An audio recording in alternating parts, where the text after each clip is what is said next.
What is the difference between price and value? Price is actually the measurement that we give value. Now, what do I mean by that? Value is a perception by your customer. It's, it's a status symbol associated to your product. It's an ease of use feature with your product. It's a feeling they get, nostalgia from your product. Something, maybe it's a fear of loss or a pain that your product solves for your customer. Value, the customer buys not on price, they buy on value. Now, what do I mean by that? If you're too focused on what your price point is for your product, you're going to miss out on the important sales aspect of attaching that emotional trigger to your product that moves your client from the I don't need this item to I can't live without this item or this service or whatever you're providing. What does all this mean in real world applications? All right, think about a car, a simple four-door sedan. Gets you from point A to point B. Now, why are some four-door sedans that get you from point A to point B $25,000 brand new? And other sedans that get you from point A to point B are $75,000 to $80,000. Logically speaking, that seems absurd if you think, what does this thing do? I get in it, I safely get over there. And it costs how much? If you're in sales and you're selling a product and you don't fully grasp this concept and you're completely just focused on your price and hey, I get a price low enough to get my customer to buy. You're going to eventually price yourself out of the market where you can no longer do business, especially if you're a solo entrepreneur, building a brand, building a product, building a service. You're not going to be able to stay in business if you can't keep that margin that keeps you in business and allows you to scale. Or if you're working for someone selling something, you're just not going to get deals that your company is going to take and you're got commissions and you're going to end up back working your 9 to 5, which if you're an entrepreneur or aspiring to be an entrepreneur, you're trying to escape that 9 to 5. So how do we escape that 9 to 5? We build value. We create value for our clients. How do we build that value? It starts with emotionally connecting to your client. You've heard the age-old adage, people buy from the people they like. That's true.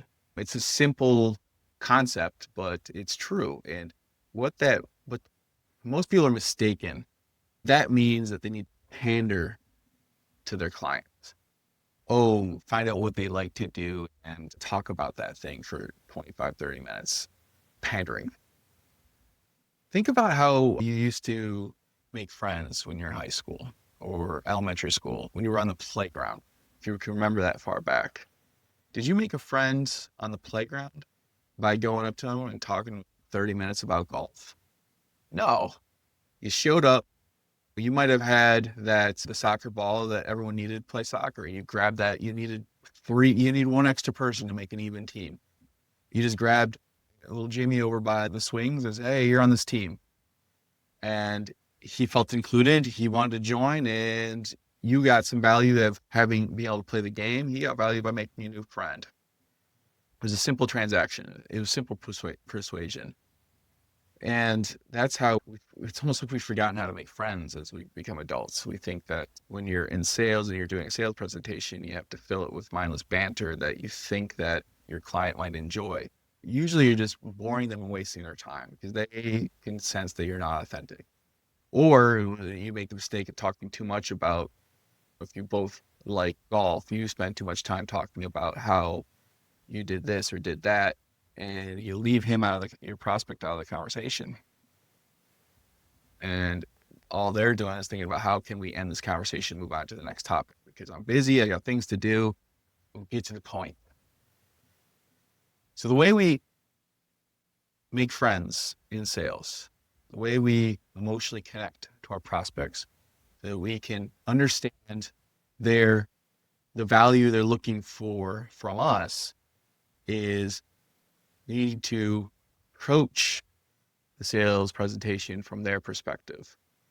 The way we do that is we need to be asking them questions. We need to be listening to what they want, and not just listening so we can get in our quip or our quick response or something clever, but why do they want a blue car?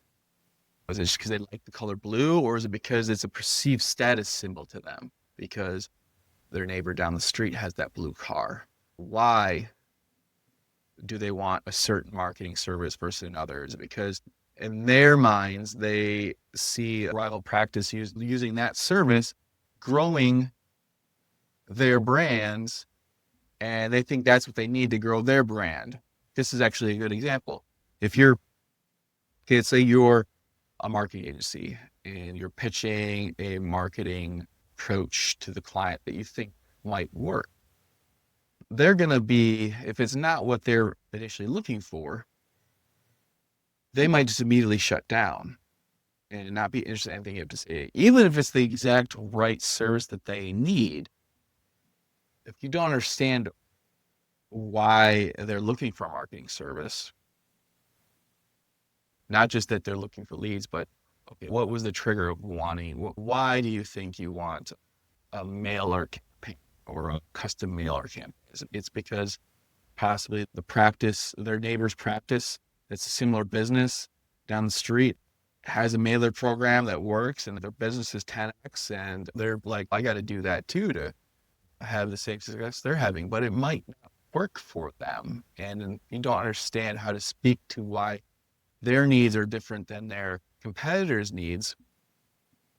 You're not going to get the sale because they're going to completely shut down to your solutions without understanding why your solutions work for them and will be different for them than their competitors. The only way we can truly understand why the customer wants to buy your value or is looking for your value is to get down and just really dig into what they're looking for, understand what they're looking for, what their expectations are, what their perceived value is. I think about when I try to buy things on my own, and there's so many options out there. And I think that's something that entrepreneurs or people from the outside looking in, entrepreneurs think that the market is, in any type of industry, the market is perceived to be oversaturated. Why get in that industry? There's already 100 car washes, or there's already 5 car dealerships on this street. Why get into this industry? Find something different. That's too oversaturated. Think about just going on Amazon. How many options of any particular product can you buy? There's an overwhelming amount of options out there, and it's endless. But when I have that person that directs me into the thing that I've got ideas about what I want, but I don't really know what I want, but I know how I want to feel. So if you can understand how I want to feel, then you can you position your product to be valuable to me because you were able to get what I'm looking for. That's why I would want to buy. That's why I know most of my clients want to buy. They understand from me, or I am able to understand from them what they're looking for from me. And you're not able to do that if you're talking over them or beating them to death with your features and benefits and just bulldozing them. The old kind of cliche of the used car salesman who just features and benefits to the client until they just get worn out inside. That's why it's the amateur salesperson that gives the professional salesperson that's a stereotype that we don't listen to you and we just have an agenda. We're going to push that agenda onto you until we wear you down. You just want to get it over with. A truly good sales professional is going to make that sales process joyful for the client. They're going to be ecstatic. They're going to be so happy that they made the purchase. They're not going to regret it. they're going to tell their friends and their family about how great this purchase is, and they're going to become your biggest advocate. You're not going to have to pay them for referral fees. They're going to just love talking about the service that you provide them, the value you gave them. So to summarize and wrap this up about the difference between price and value. So price is only a metric of measurement we attach to value. As you're able to elevate your value, you're able to elevate your price. And that's basically